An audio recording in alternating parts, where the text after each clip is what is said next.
Chairman হওয়ার একটা সুন্দর সুযোগ আছে। মাছও কিনতে হয় না, রাজহাঁসও কিনতে হয় না, সবকিছু ফ্রি ফ্রি পাই। মিষ্টি, লাউ, কদু, আরো কত যে বাজার পাই। অনেক মেহমান আসবে, আমাকে তো আর নিজে বাজার করতে হচ্ছে না, আমি রান্না করব আর খাবো, মেহমানদেরকে দেব, ওরাও তো সাথে কিছু আনবে। তখন আসসালামু আলাইকুম ম্যাডাম। ওয়ালাইকুম আসসালাম। তোরা আমার বাড়ির সামনে কি কেন এসেছিস? আমার বাড়ির সামনে কি চাস? ম্যাডাম ওই হয়েছে কি, আমি আপনার এলাকায় রিক্সা চালাই, আর এই যে আমার আব্বাই মাটি কাটে। ঘটনা হয়েছে কি, আব্বাই অনেকদিন ধরে অসুস্থ, এর চিকিৎসা করানো লাগবে, কিছু টাকা পয়সা লাগবে। আমি আসলে রিক্সা চালায় কুলাইতে পারতেছি না, তাই আমি কইছিলাম কি, আপনি তো এলাকার চেয়ারম্যান, যদি কয়টা টাকা সহযোগিতা করতেন, আর ওই যে আপনি যদি ডাক্তারে বইলা দিতেন তাহলে একটু টাকা কম নিত। এই আমি কি দাম খালা খুইলা বসছি নাকি? হ্যাঁ, চেয়ারম্যান হইছি দেখে কি আমার মাথা কিনা নিছিস তোরা? চেয়ারম্যান হইতে গেলে কি টাকা লাগে না? আমি জমি বেচা চেয়ারম্যান হইছি, এখন আমার সেই টাকা তুলতে হইব। আমি যদি দানশালা খুললা রাখি, সামনে ইলেকশন কে করবে? কে করবে? তোরা তো তখন টাকা চাবি, ইলেকশনের সময় ইটাও কথা বলে, ইটাও টাকা চায়। যা বাইরে হয়ে যা, আমি কোনো সাহায্য টাহায্য তোদের আমি করতে পারবো না। চেয়ারম্যান সাহেবা, আপনি যখন এই বাড়িটা করেন তখন কিন্তু আমি আপনার এই বাড়িতে মাটি কেটে দিছিলাম। হ্যাঁ, আমার আব্বাই কিন্তু এনে কাজ করছে, আর খালি এটাই না, আপনার কিন্তু আব্বাই ভোটও দিছে। আমি অবশ্য আপনারে ভোট দিতে পারি নাই, আমি শহরে গেছিলাম রিক্সা চালাইতে। ম্যাডাম আমরা তো আপনারই এই জায়গার জনগণ, আমাকে যদি আপনি সাহায্য না করেন কি করবো কন? আপনি তো আমাকে শেষ ভরসা। আমার আব্বার হলে কই যাবো কন? কত মানুষের কইছি, কেউ 10 টাকা, 5 টাকা, 100 টাকা দেয়।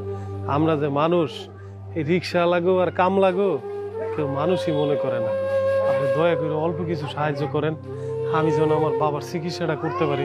এই এখন যা তো, আমার চোখের সামনে থেকে সরে যা। আর চেয়ারম্যান হয়েছে তো কি হয়েছে? হ্যাঁ, এই যে বড় বড় মাছ, হাঁস এগুলা দেখছিস, কাদের জন্য এনেছে জানিস? এমপি, মিনিস্টার এরা আসবে, এদের দাওয়াত খাওয়াবো আমি। এদের যদি আমি দাওয়াত খাওয়াই তাহলে আমার লাভ আছে। তোরা আর আমার বাড়ির সামনে দাঁড়িয়ে থাকিস না, এখান থেকে চলে যা। আমি এখন এই হাঁস মাছ এগুলো রান্না করব, যা চলে যা। আর যদি সাহায্য লাগেই কাট করে দিব, সেটা এখানে না, আমার বাড়ির সামনে না, অফিসে আসবি, আমার লোকজন আছে, আমি ম্যানেজারকে বলে দিব, তারা কাট করে দিবে। সেই অনুযায়ী যা টাকা পাস, সাহায্য সংস্থা পাস, সাহায্যের একটা ফান্ড আছে, সেখান থেকে আমি দেব। সেটা আমি বলতে পারবো না কত, সেটা যত সামান্য যা হয় সেটা আমি পরে করে দিতে পারবো, এখন না। এখন যা, বিরক্ত করিস না। আসুন, হুটহাট করে আমার বাড়ির সামনে চলে আসবি না আমার পারমিশন ছাড়া। কোনো কথা থাকলে অফিসে যাবি, আর এখন চলে যা। রহিম, আব্দুল, এই হাঁসটা নিয়ে যা, মাছটা নিয়ে যা, এগুলো কোট, আমি আজ নিজ হাতে রান্না করব, মেহমানদের খাওয়াবো। এই যা, দাঁড়িয়ে আছিস কেন? যা যা যা, চলে যা।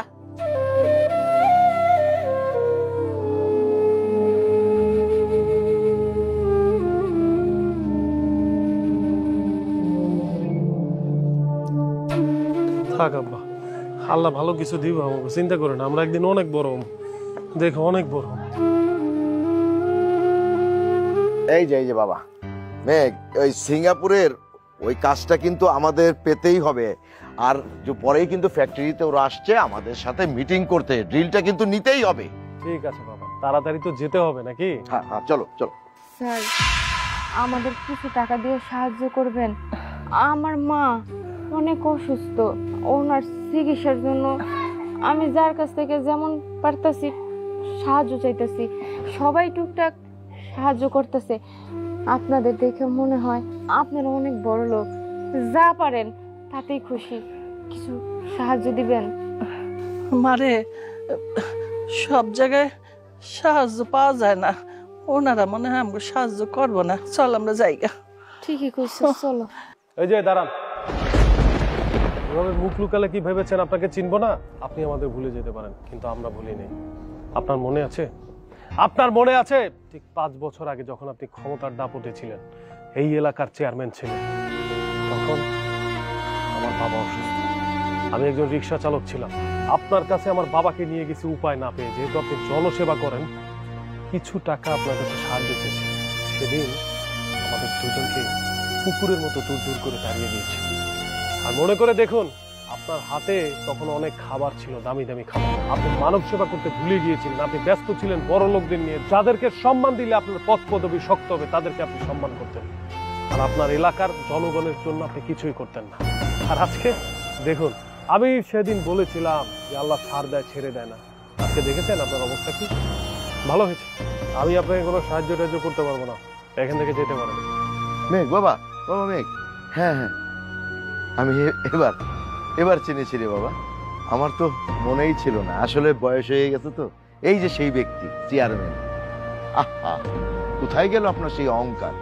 আমার ছেলেটা আমার জন্য আপনার কাছে সাহায্য চাইতে গেছিল, কত আকুতি মিনতি করছে, আপনার পায়ে পর্যন্ত পড়ার দ্বিধা করে নাই। আর আপনি কুত্তার মতো দূর দূর করে আমাকে তাড়াই দিচ্ছেন। আপনি সেই ব্যক্তি আজকে এই অবস্থা। আহা, ইয়া আল্লাহ, তোমার বিচার। মা, ওনারা যা বলতেছে তা কি সত্যি? হরে মা, আমার তো এক সময় টাকা ছিল, বল ছিল, লোকজন ছিল, তখন তো আমি মানুষ মনে করি নাই। তখনকে মনে করছি আমি সব সময় এরকমই থাকুম, আমার সব কিছু থাকবো। তো আল্লাহর বিচার আল্লাহ করে।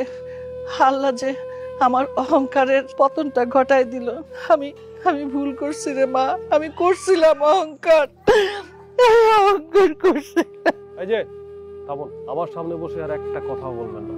আপনাদের এই সব কান্না দেখে আমি যদি আপনাদেরকে সাহায্য করি, এলাকার জনগণ আমাকে সিসি করবে। কারণ আপনার এই শাস্তি পাওয়াটা দরকার ছিল। আপনি যেমন সাধারণ মানুষের রক্ত চুষে খেয়েছেন, আজকে রাস্তায় রাস্তায় কষ্ট করে বেড়াচ্ছেন। আর এটা আপনার শিক্ষা। আপনাদের কোনো সাহায্য করবেন, আপনারা যেতে পারেন। বাবা মেঘ মেঘ মেঘ মেঘ মেঘ, আমি মানতেছি যে এই মহিলাটা এক সময় মানুষকে মানুষ মনে করে নাই, অমানুষের মতো ব্যবহার করছে। কিন্তু আজকে আল্লাহ তাআলার ইশারায় ওনার চোখ মনে হয় খুলে দিছে। দেখোস না, তার শাস্তি তো সে পাইছে। এখন আমরা যদি তার সাথে সেরকম ব্যবহার করি, তাহলে তো আমরা একরকম হয়ে গেলাম রে বাবা। তুই একটা কাজ কর বাবা, 1-2 লাখ টাকা দিয়ে দে। ঠিক আছে বাবা, আমি তো কখনো তোমার কোনো কথা ফেলিনি, আজকেও ফেলবো না। শুনুন, আমার বাবা যেহেতু বলেছে, আমি আপনাদেরকে 2 লাখ টাকা সাহায্য করছি। তবে একটা কথা, আশা করি আপনি সুস্থ হয়ে যাবেন, ভালো হবেন, ভালো হয়ে মানুষের সেবা করবেন। আর আমি আপনাকে কখনো মাফ করব না, বুঝতে পেরেছেন? আপনারা আমারে মাফ করে দেন। আল্লাহ যদি আমারে কোনোদিন তৌফিক দেয়, আমি যদি সুস্থ হই, আমি এই কাজ আর কোনো দিন করুম না, আমি ভালো হয়ে যাব। হয়েছে, আমি আপনাকে সেদিনই ক্ষমা করব যেদিন আপনি সুস্থ হয়ে আবার ভোটে জিতে মানব সেবা করবেন। সেদিন আমি যেদিন শুনতে পারবো, সেদিন আমি নিজে থেকে আপনার সাথে দেখা করব। আল্লাহ আপনার ভালো করুক। এই যে নিন বাবা, চলো। আরে ওনাদেরকে খাবারের ব্যবস্থা করো।